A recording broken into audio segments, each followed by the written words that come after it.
Chapter 1. The Birth of the Monkey King.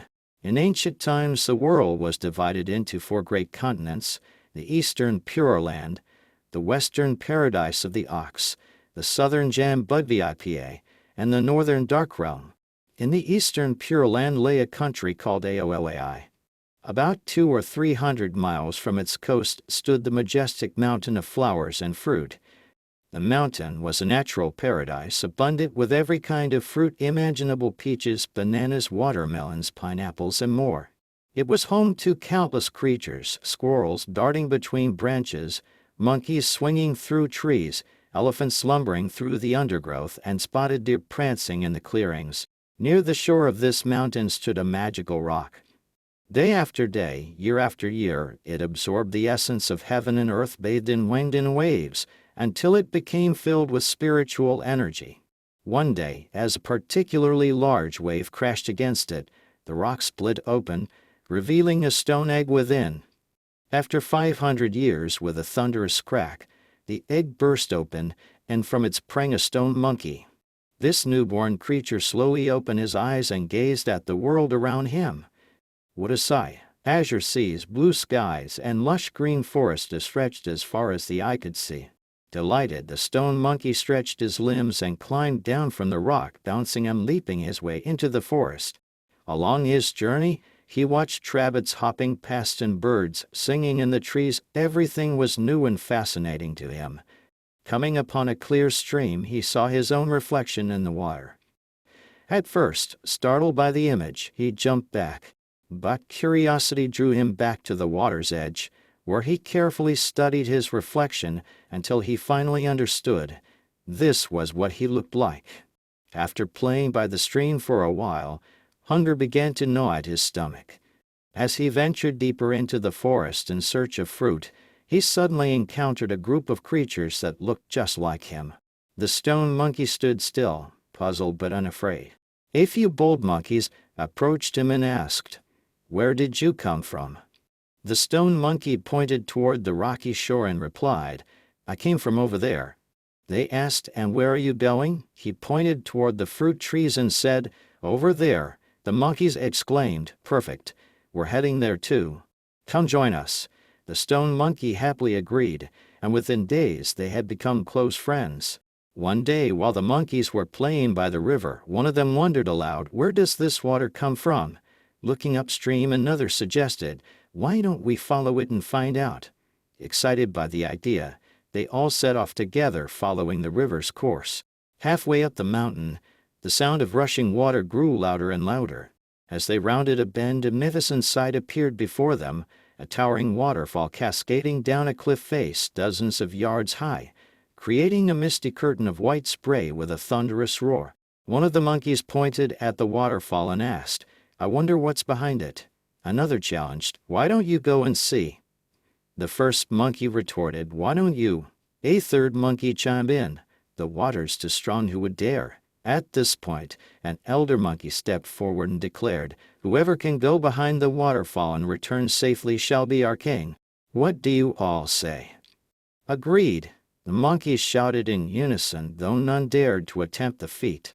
Then the stone monkey stepped forward and announced, "I'll try." Without hesitation, he closed his eyes and leapt through the cascading water, disappearing into the white mist. When his feet touched ground, he shook off the water droplets and opened his eyes to an extraordinary sight.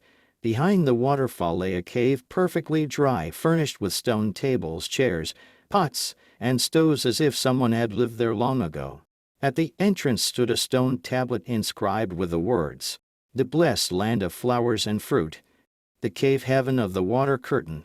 The stone monkey was overjoyed and began exploring the cave. Outside, the other monkeys waited anxiously, fearing he had drowned. But soon enough he emerged from behind the water curtain, perfectly fine. The monkeys crowded around him, asking eagerly, "What's back there?"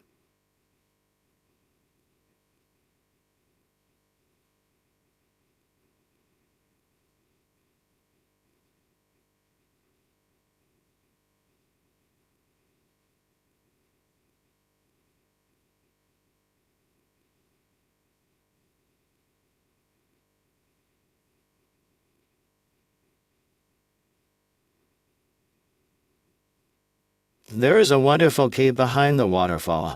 Come see for yourselves. He led a few braver monkeys through first, and gradually all the others followed. Inside, they found everything just as the stone monkey had described. Overjoyed, they swung from vines and played games throughout the cave. The stone monkey reclined on a stone bed, clapping his hands in delight. After a while, he grew quiet and asked, "Remember what you said earlier about making whoever went through the waterfall your king?"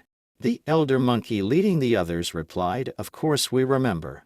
The stone monkey sat up straight and asked, "Well then, isn't it time you paid your respects to your king?"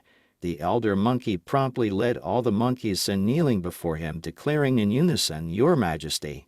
The stone monkey laughed heartily and said, "Rise, all of you. From now on, this shall be our home." Just as the monkeys were celebrating, one of them suddenly collapsed and died. The stone monkey, confused by this sudden turn of events, asked what happened to him. A young monkey checked on the fallen one and reported, "Your Majesty, he's stopped breathing." Perplexed, the stone monkey asked, "What does that mean?"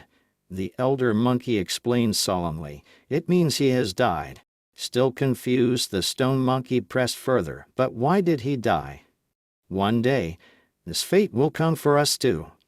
The monkeys fell silent, their mood turning somber. The stone monkey grew pensive and asked, "Is there no way to avoid death?" The elder monkey replied, "Only the immortals know the secret to eternal life." Intrigued, the stone monkey asked, "Where can I find these immortals?" The elder monkey answered, "I've heard they dwell in the southern continent, across the ocean." "How far is that?" the stone monkey inquired. "Thousands of miles away," replied the elder. The stone monkey stood up resolutely and declared, "Distance doesn't matter. For the sake of our tribe's immortality, I will find them." The next day, the monkeys worked together to build a wooden raft. They stocked it with plenty of fruit for the journey. The stone monkey fashioned a simple grass skirt around his waist and set sail. He drifted alone on the vast ocean for several months. Finally, one day, he spotted land. As he made his way ashore, he came across a street performer demonstrating martial arts to a crowd. Impressed by the performer's skills, the stone monkey approached and asked, "Are you an immortal?" The performer burst out laughing and said, "An immortal? No. The immortals live in those mountains over there." He pointed to a distant mountain shrouded in clouds. The crowd scattered in fear at the sight of a talking monkey, leaving behind their belongings. The stone monkey picked up some discarded clothes to wear, thanked the performer, and headed toward the mountains. As he ventured into the mountain forest, surrounded by ancient pines and flowing streams, he heard someone singing in the distance, "Where paths cross, seek the way of immortals." A woodcutter was coming down the mountain with his load of firewood. The stone monkey bowed respectfully and said, "Greetings, venerable immortal." The woodcutter set down his bundle and laughed, "Immortal? I'm no immortal. But I know of an old Taoist master up the mountain who might be one, or at least, he's as close to one as you'll find." Excited, the stone monkey asked, "Where can I find him?" The woodcutter replied, "Follow this path to the very top. You'll find a cave dwelling there." With that, he picked up his firewood and continued down the mountain. Following the mountain path upward, the stone monkey eventually came upon a cave dwelling. Beside it stood a stone tablet inscribed with the words, "3-star Cave of the Spirit Platform Mountain." Feeling hungry from his journey, he climbed a nearby pine tree to gather pine cones. Just then the cave's door opened, and a handsome young boy stepped out, looking around and calling, "Who's making all that noise?" The stone monkey quickly climbed down and said. Startled, the boy asked, "Where did you come from, and what do you want?" The stone monkey replied, "I've traveled across the ocean from very far away to seek enlightenment and learn the way." A deep voice resonated from within the cave, "Let him enter." The boy pursed his lips and said, "The master calls you." "Follow me." The stone monkey followed the boy into the cave, where he saw an elderly man with a white beard sitting on a raised platform, surrounded by disciples listening to his teachings. The stone monkey bowed and said, "Greetings, venerable immortal." The boy interrupted, This is our patriarch subweching properly. But the master waved his hand dismissively and asked, "Where are you from, and what brings you here?" The stone monkey pressed his palms together respectfully and replied, "Your disciple comes from the water curtain cave on the mountain of flowers and fruit in the eastern Pure Land. I seek the way of immortality." To everyone's surprise, the master grew angry and shouted, "Guards, throw him out." As the disciples moved to grab him, the stone monkey struggled and cried out, "But I speak the truth." The master waved his whisk and commanded, "Release him. You claim to be from the eastern Pure Land, thousands of miles away across vast oceans. How do you manage to get here alone?" The stone monkey explained respectfully, "I traveled by raft drifting across the sea until I reached these shores." The master nodded and asked, "What is your surname and given name?" The stone monkey thought for a moment and replied, "I have neither parents nor name." The master shook his head and said, "Nonsense. Everyone has parents. Afri, how can you not have any?" "I speak truthfully," the stone monkey explained. "I was born from a stone." "Would you grant me a name?" The master commanded, "Stand up and walk around so I can see you." The stone monkey walked about with a distinctive gait, and the master observed, "Your movements remind me of a macaque eating pine seeds. I shall give you the surname, son." The stone monkey rejoiced. "Thank you, master." The master continued, "Now tell me, what brings you all this way?" The stone monkey replied, "I seek to learn the arts of immortality." The master laughed heartily and said, "Seeing your determination, I shall accept you as my disciple." "Rise." The stone monkey expressed his gratitude, saying, "Thank you, master." The master thought for a moment and added, "Among my disciples you belong to the Wu generation. I shall name you Wukong Awakened to Emptiness." "Wukong, son Wukong. What a wonderful name!" the monkey exclaimed, jumping with joy. The master's expression suddenly turned stern as he said, "Now that you've joined my school, you must follow my rules. Disobey and you'll face punishment. Do you understand?" Wukong quickly replied, "Yes, master, I understand completely." The master nodded. "Very well, you may go." From that day forward, Wukong remained in the cave dwelling, spending his days studying scriptures and practicing martial arts with his master. 6 or 7 years passed swiftly. One day, as the master was again lecturing his disciples, he noticed Wukong fidgeting and gesturing excitedly.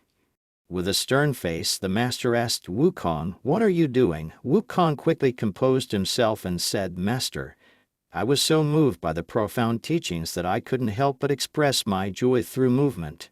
The master asked, "Wukong, how long have you been here?" Wukong replied, "I haven't kept track of years and months, but I've seen the peach trees blossom and bear fruit 7 times, and I thoroughly enjoyed eating those peaches 7 times as well."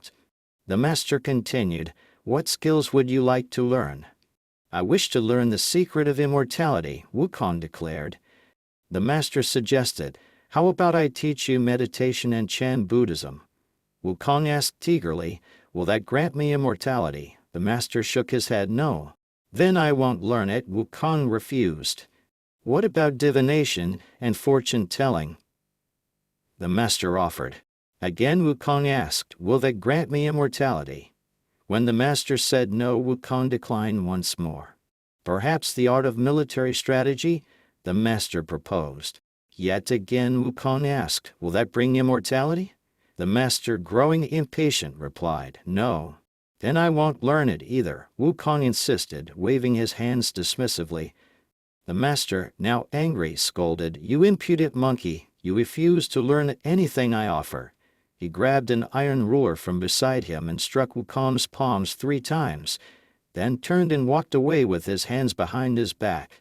The other disciples reproached Wukong, saying, "You foolish monkey.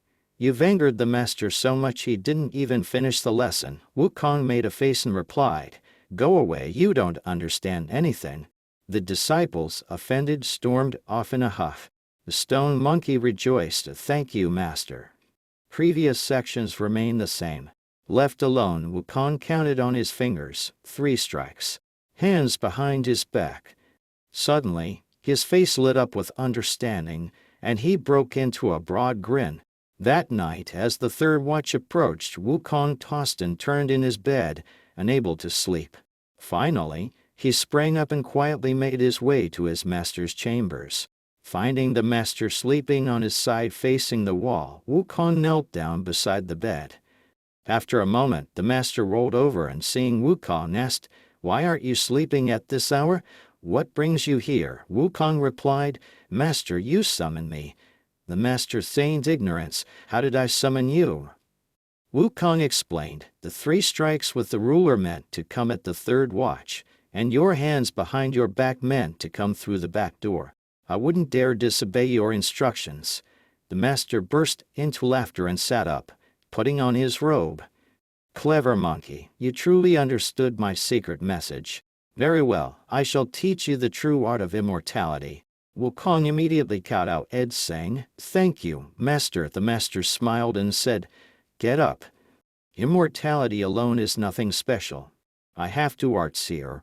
One is the 36 heavenly transformations and the other is the 72 earthly transformations. Which would you prefer to learn?" Wukong kowtowed Ed again and replied, "I'd like to learn the one with more transformations." The master nodded approvingly. "Very well, I shall teach you the 72 earthly transformations. But you must practice diligently and never be lazy." "I will not disappoint you, master," Wukong promised. "Come closer and I'll whisper the secret incantations to you," the master instructed. Then he added in a serious tone, "This knowledge is known only to heaven, earth, you, and me. If you ever reveal it to others, I will expel you immediately. Do you understand? I swear to keep this secret," Wukong vowed solemnly. "No outsider will ever learn it." The master nodded. "Now go." After receiving these teachings, Wukong would secretly practice the transformations whenever he had free time. 3 years passed and he mastered all 72 transformations completely. One day the master called Wukong to a secluded spot and asked, "How are you progressing with the transformations I taught you?" Wukong replied, "Let me demonstrate for you, master." He then performed a series of transformations. Stroking his beard, the master smiled and nodded. "Very good indeed. But how is your cloud somersault technique coming along?" "My what?" Wukong asked, puzzled. "Cloud somersault. Is that the way you travel through the air?" The master explained, "What you can do now is merely crawling through clouds. You can only rise 5 or 6 yards and travel 2 or 3 miles at most. That's not true cloud soaring." "Then what is true cloud soaring?" Wukong asked eagerly. The master replied, "True cloud soaring allows you to ascend to the highest heavens and travel 1,000 an instant, crossing the 4 seas in a single day." The stone monkey rejoiced. "Thank you, master." Previous sections remain the same. Wukong's eyes lit up with excitement. He immediately knelt down and pleaded, "Please teach me, master." The master smiled and said, "Very well. Since I see you always do a somersault before moving, I'll teach you the cloud somersault. With this technique, 1 somersault will carry you." "How far?" Wukong asked eagerly. 108,000 miles, the master declared slowly. "Wonderful, wonderful," Wukong exclaimed, dancing with joy. The master then taught Wukong the secret incantation for the cloud somersault. After receiving these instructions, Wukong knelt and expressed his deepest gratitude. One day, Wukong was practicing martial arts with his fellow disciples. Looking at one disciple's bare-handed rock breaking, he smirked. Watching another's agile movements, he shook his head. A junior disciple, annoyed by his attitude, challenged him. "Brother Wukong, they say master has taught you his supreme skills. Why don't you show us what you can do?" Wukong grinned and asked, "What would you like to see?"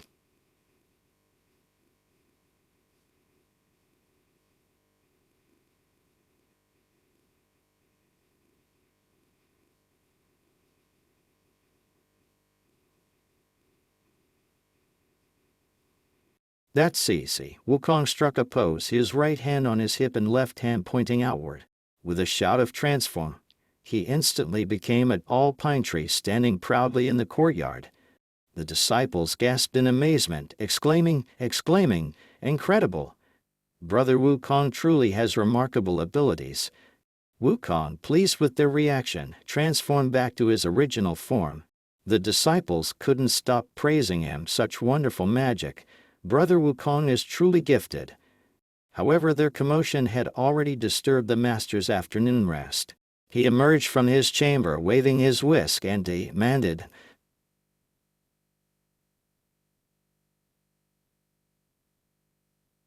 "What's all this noise about?" The disciples stood aside respectfully and replied, "Master, we were watching Brother Wukong demonstrate his abilities." Upon hearing this, the master's face darkened. "Wukong, I taught you the 72 transformations for self-cultivation, not for showing off. Is this how you use my teachings?" Wukong quickly knelt and said, "Master, I have erred. Please punish me." The master sighed and said, "I won't punish you. But you must leave." "What?" Wukong looked up in shock. "Master, you're sending me away." The master spoke slowly. "It's not that I'm sending you away. Our destined time together has simply come to an end." Wukong clutched his master's legs and pleaded, "Master, you have shown me such great kindness and I haven't even begun to repay you. How can you bear to send me away?" The master laughed heartily and said, "Speak not of repayment. When you cause trouble in the future, just don't implicate me, and I'll be grateful enough." Wukong cowed again and vowed, "Master, please rest assured. Whatever I do, I shall take full responsibility. I will never implicate you." The stone monkey rejoiced, "Thank you, master. Previous sections remain the same." The master nodded, "Very good, very good, very good. Listen well. After you leave the mountain, you must do good deeds. If you use my teachings for evil, you won't escape my reach even at the ends of the earth. Now go." With tears in his eyes, Wukong kowtowed 3 times to his master's retreating figure, then and his cloud somersault technique and headed back to the mountain of flowers and fruit. This return journey was quite different from his departure. In the blink of an eye, he had crossed thousands of mountains and rivers, arriving above the water curtain cave. Descending from his cloud, he called out, "My children, I've returned." At first, there was no response. After a while, an elderly monkey cautiously peeked out, looked for a moment, and exclaimed, "It really is our king." Soon he led a group of younger monkeys to pay their respects. Wukong noticed their tattered appearance and asked, "What has happened here during my absence?" The elderly monkey approached and reported, "Your Majesty, after you left, a demon king appeared from nowhere and occupied our cave. He calls himself the Demon King of Havoc. We were no match for him." The elderly monkey replied, "Their leader calls himself the havoc-making Demon King." Wukong asked, "Where is he now?" The stone monkey rejoiced, "Thank you, master. Previous sections remain the same. He's drinking and feasting in our water curtain cave," the elderly monkey answered. Upon hearing this, Wukong's anger flared. "How dare he, my children, follow me?" he commanded, striding toward the cave. When they reached the water curtain cave, they indeed found a grotesque demon with green skin and protruding fangs sitting on the stone bed, while lesser demons served him wine. Pointing at the demon, Wukong shouted, "You vile creature! How dare you occupy my home and bully my subjects?" The demon glanced at Wukong and laughed scornfully. "What's this? A mere monkey dares to challenge me? You're not even enough to clean my teeth." "We'll see about that," Wukong retorted. "Taste my fist." The demon king shoved aside his wine cup and grabbed a 9-ringed sword, swinging it at Wukong. Wukong easily dodged the attack and with lightning speed, landed a powerful punch to the demon's ribs. The demon king, unprepared for such strength, spat blood and collapsed, twitching twice before lying still. Seeing their leader fall, the lesser demons scattered in terror. Wukong led his monkey subjects in reclaiming the water curtain cave. The elderly monkey approached him and said, "Great king, we've missed you terribly these past years. Where have you been?" Wukong replied, "I too missed you all. I traveled to a distant land where I met a wise sage who taught me many things." He even gave me a name. I am now called Sun Wukong." The elderly monkey exclaimed, "If our king is named Sun, then we shall all be sons too." Wukong laughed heartily.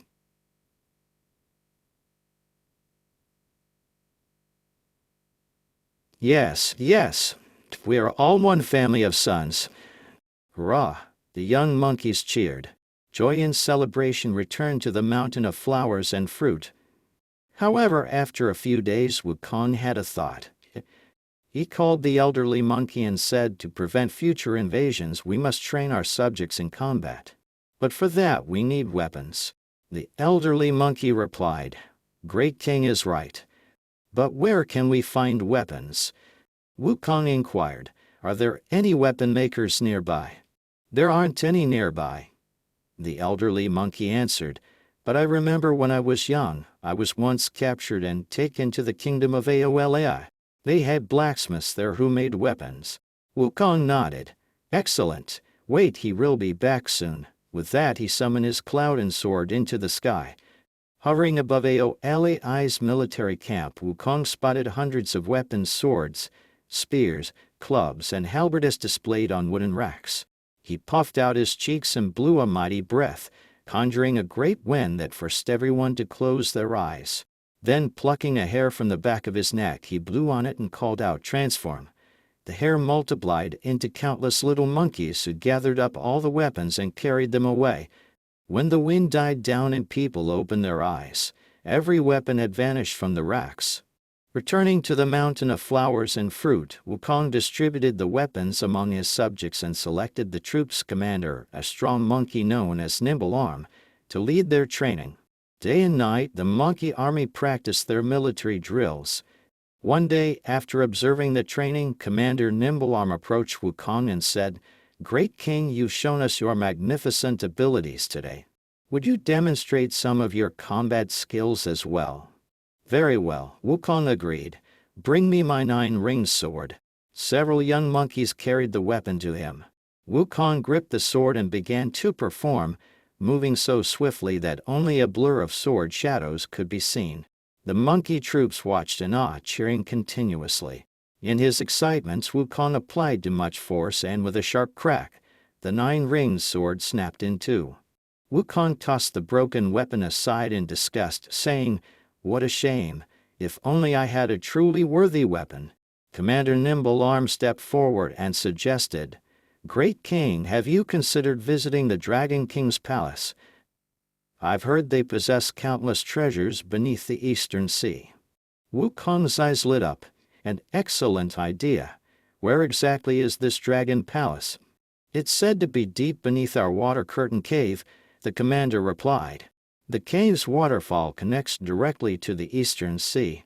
Wukong declared, "Wait here for my return. I'm going to pay the Dragon King a visit." With that, he leapt into the waterfall and disappeared beneath the waves.